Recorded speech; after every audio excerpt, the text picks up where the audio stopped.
આજે આપણે બનાવીશું મગની દાળના પેપર ઢોસા, જેના માટે મેં લીધે છે મગની દાળ, જેને મેં 3 થી 4 કલાક માટે પલાળી દીધેલી છે। તમે ફોતરાવાળી પણ લઈ શકો છો અને ફોતરા વગરની પણ લઈ શકો છો। જો તમે મારી ચેનલમાં નવા હોય તો મારી ચેનલને સબસ્ક્રાઈબ કરો। હવે આપણે મગની દાળને જે છે આપણે ક્રશ કરી લઈએ। આપણે મિક્સી જારમાં એને પીસી લઈશું।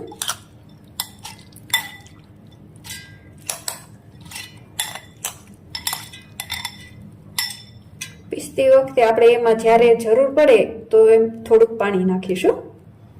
આપણે થોડું પાણી એડ કરીએ। હવે આપણે એને પીસી લઈએ। આપણે આને દરદરું પીસવાનું છે। હવે આપણે એની અંદર ચણાનો લોટ અને રવો નાખીશું। ચણાનો લોટ આપણે 2 ચમચી જેટલો નાખીશું।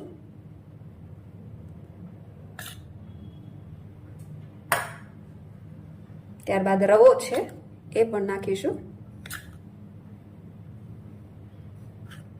2 થી 3 ચમચી જેટલો। હવે આપણે ફરી પાછું એમાં થોડુંક પાણી એડ કરીને ક્રશ કરી લઈએ।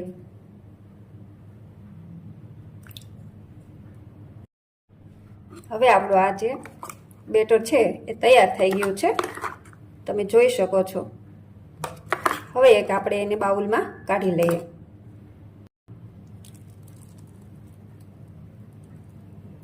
તો આપણું બેટર તૈયાર થઈ ગયું છે।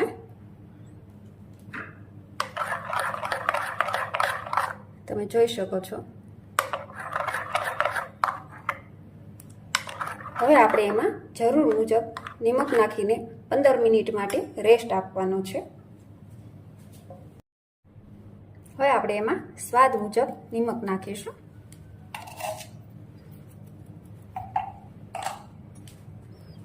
ત્યારબાદ થોડુંક પાણી એડ કરીશું।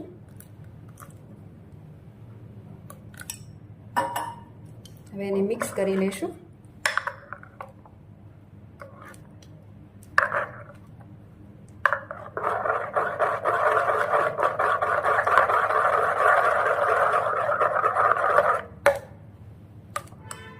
તમે જોઈ શકો છો। હવે આપણે એને 15 મિનિટ માટે રેસ્ટ આપવાનો છે। 15 મિનિટ બાદ આપણું બેટર હવે એકદમ રેડી થઈ ગયું છે। એમાં હવે આપણે થોડું જાડું લાગે તો આપણે થોડુંક પાણી નાખી દઈએ।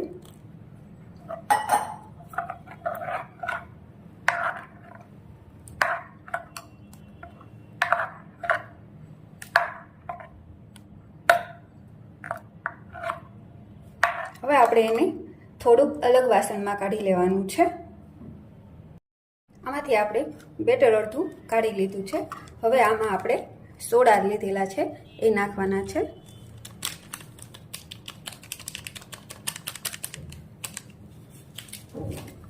હવે આપણે એને મિક્સ કરી લઈશું।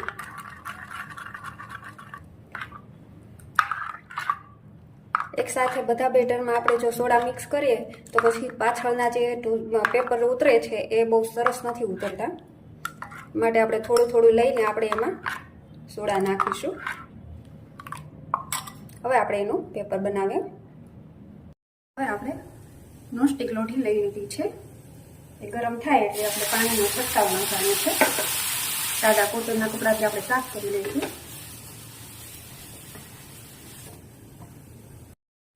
હવે આપણે બેટરને સારી રીતે પાથરી દઈશું।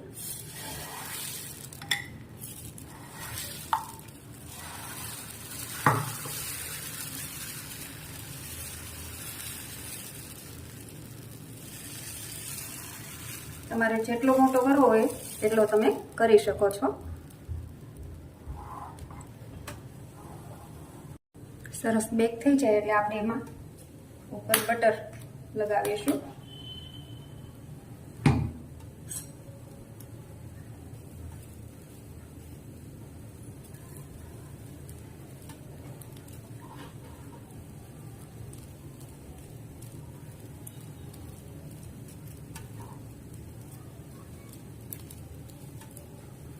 તમારે જેવો ક્રન્ચી કરવો હોય એવો ક્રન્ચી તમે કરી શકો છો। સોફ્ટ ખાવો હોય તો તમે સોફ્ટ રાખી શકો છો। ચાય પડવા મળે પછી આપણે એને કાઢી લઈશું. હવે આપણી સરસ ચાય પડી ગઈ છે. હવે આપણે એને કાઢી લઈશું. તમે જોઈ શકો છો.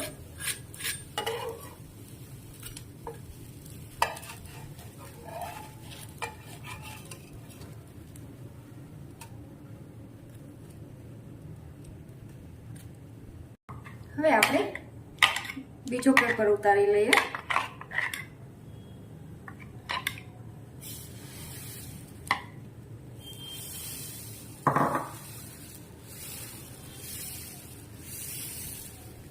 ધીમે ધીમે ફેલાવતા રહેવાનું છે.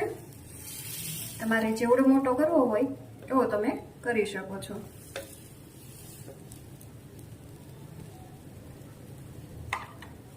તમારે ચીઝ વાળા મસાલા વાળા એ બનાવવા હોય તો પણ બનાવી શકો છો.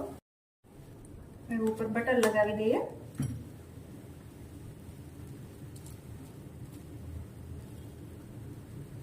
થોડું ઉપર બેક થાય પછી જ આપણે બટર લગાવવાનું છે.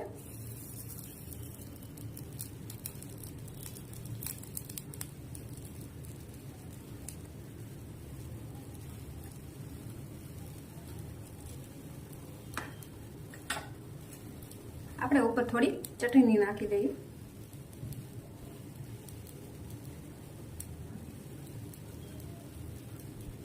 તમે જેવું તીખું પસંદ કરતા હોય એવું કરી શકો છો. હવે ઉપર આપણે લીલી ધાણા ભાજી નાખી દઈએ. ન પસંદ હોય તો તમે સ્કીપ પણ કરી શકો છો.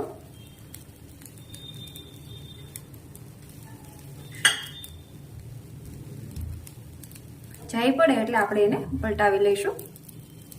તમે જોઈ શકો છો ચાય પડી ગઈ છે. હવે આપણે એને કાઢી લઈએ.